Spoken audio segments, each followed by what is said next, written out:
Hey guys, what is going on? This is Wrestlelamia, back with another episode. Join us now as Wrestlelamia looks at the 9th February edition of the Blue Brand, as well as the wildest wrestling news stories you need to know, including former WWE star suspect in the death of his wife, more allegations emerge against Vince McMahon, Brock Lesnar removed from WWE intro, when is Rock returning to WWE TV, and more. As always, we won't recap the matches, but look at the good, the bad, and the downright ugly. The good, LA Knight on commentary. The WWE Universe loves LA Knight, and hopefully he won't lose any momentum in what looks to be a feud with AJ Styles, and he showed he has a future in the announce booth after his wrestling career ends. While you'd think an excellent talker would be good as an announcer, that's not always so. However, LA showed he's a man of many talents.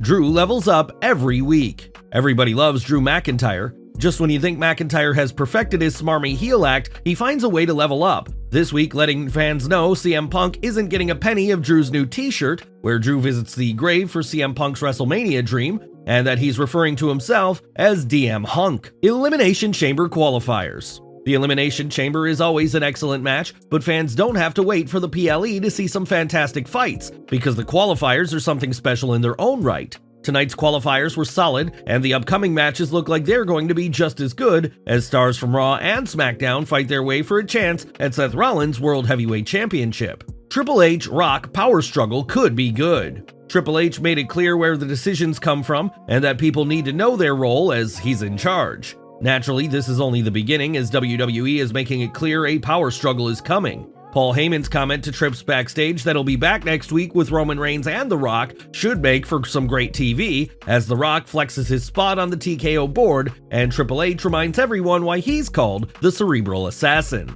Bayley made face turn look easy. How does she do it? Bayley's achievement of going from beloved babyface the hugger to the loathsome heel the role model is already legendary, and yet she seamlessly reverted to being a babyface with just one promo. Bayley told the fans she can understand if they still despise her, but they don't, and her explanation of wanting to do what was best for damage control helped smooth over her switch from villain to hero. WWE also kept things suspenseful by having Dakota Kai siding with Bayley, a situation that seemed a bit too convenient. Regardless, as long as fans are talking about it, this is a W for the WWE. British Strong Style versus DIY banger. On paper, British Strong Style vs. DIY could have been just a way to appeal to hardcore fans who know about both teams' long history together and the chance for a fanboy dream match. However, both teams were focused on one thing: putting on the best match possible and showing why both of them deserve bigger spots in the tag division. The only downside to this match is that British Strong Style hasn't been given much time on the main roster to get over.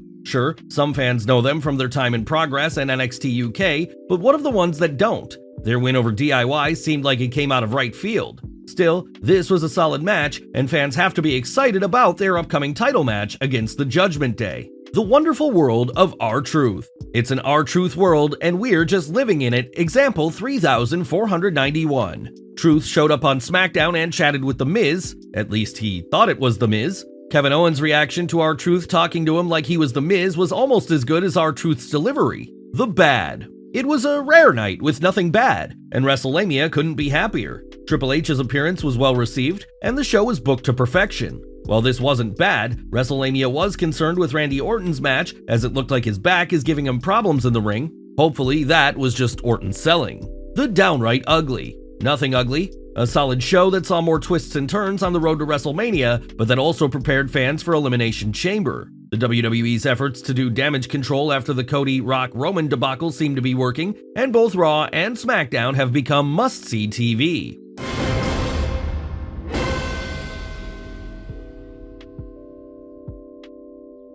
Former WWE star arrested in shooting death of his wife. Topping today's news is a report from Portland, Oregon that a man described by a neighbor as a former wrestler has been arrested. CBS affiliate KOIN6 is reporting, police reported responding to a possible shooting at 6000 SE 100th Avenue around 9:52 a.m.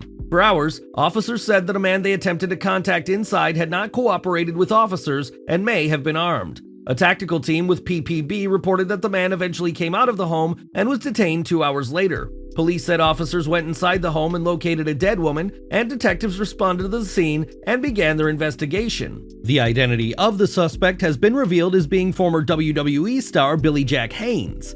Haynes wrestled in the WWF between 1986 and 1988, even competing at WrestleMania 3. Is WWE changing WrestleMania 40 main event? Looks like WWE is going to keep fans guessing about WrestleMania 40's main event as the weeks progress, at least according to a recent report from Dave Meltzer. There's an issue with different people with different ideas and how they're going to get it out there. They know it turned into a mess, and at the same time, it's not a mess unless it's going to hurt them business-wise. Whatever they end up, whether it's that tag or whatever they do, it certainly doesn't look like it's going to be Rock versus Roman, but they'd switch that next week too. I mean, there's nothing wrong, nothing announced. While Meltzer sounds like he thinks WWE hasn't figured things out, Wrestlelamia thinks WWE knows exactly where things are going after last week's confusing segment on Smackdown, where Cody apparently gave The Rock the world title shot Rhodes earned by winning the Royal Rumble. The WWE is going to keep fans guessing because it's already shown signs it can be a huge storyline if booked consistently from this point going forward. The idea of an internal power struggle that goes all the way to the corporate level should be one of the most interesting variations on the evil authority figure trope. Rock scheduled for 16th February Smackdown. Speaking of heel authority figures, The Rock, who is not only a former WWE superstar, but an active member of TKO Holdings Board of Directors, is scheduled to appear on the 16th February Smackdown alongside Roman Reigns. Expect plenty of fireworks when The Rock and Triple H collide. Are The Rock and Triple H throwing down? While a Rock versus Triple H confrontation is inevitable, don't count on seeing the two square off in the ring other than on the microphone. A recent report from Wrestling Observer Radio noted Triple H isn't coming out of retirement to face The Rock. While that match could be exciting given their history and the current storyline, Triple H's well-documented heart problems make it impossible for him to wrestle. It's even unknown if he's cleared to take any bumps. More allegations emerge concerning Vince McMahon. More disturbing details are being alleged about Vince McMahon. Vice News, which recently reported that WWE officials knew that the former WWE superstar Ashley Massaro was sexually assaulted during a Tribute to the Troops event, is reporting on a statement made by Ms. Massaro concerning Vince McMahon. Vice News is reporting, in a previously unpublished statement given before her 2019 death by apparent suicide, Ashley Massaro, a former WWE wrestler, said company founder Vince McMahon sexually preyed on female wrestlers and that she was punished for rejecting his advances by being given bad scripts she believed were meant to destroy her reputation, behavior she said he was known for. The Vice article provided more details on this statement, noting the statement